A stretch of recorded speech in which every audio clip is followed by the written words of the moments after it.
વડોદરા ખાતે શુક્રવારે federation of Gujarat industry દ્વારા ઇન્ડિયન ઇકોનોમી સ્ટ્રેન્થ એન્ડ ચેલેન્જની ચર્ચા કરવામાં આવી હતી, જેમાં ઓફ ઇકોનોમિક્સ પોલિસી ડેવલપમેન્ટ બુકનું વિમોચન કરવામાં આવ્યું હતું, જે અંતર્ગત ભૂતપૂર્વ vice chancellor lord Bhikhu Parekh ઉપસ્થિત રહ્યા હતા।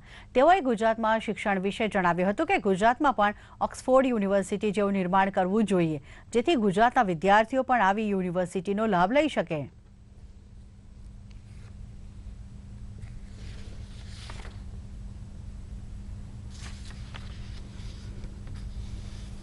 છોકરીઓ સ્કૂલમાં જાય, શિક્ષકો સારી રીતે ભણાવે, લાઇબ્રેરીની વ્યવસ્થા હોય, રમતની વ્યવસ્થા હોય, એ પણ હોય। વોકેશનલ એજ્યુકેશન, ટેકનિકલ એજ્યુકેશન જેને કહીએ 10મા કે 12મા ધોરણ પછી, એની શક્યતા આપણે વધારવાની જરૂર છે। એજ્યુકેશન, યુનિવર્સિટી એજ્યુકેશન માટે ખાસ ધ્યાન આપવાની જરૂર છે, કારણ કે તમારા ફ્યુચર થિંકર્સ જે છે, ક્રિએટિવ માણસો છે, એ બધા ત્યાંથી આવશે।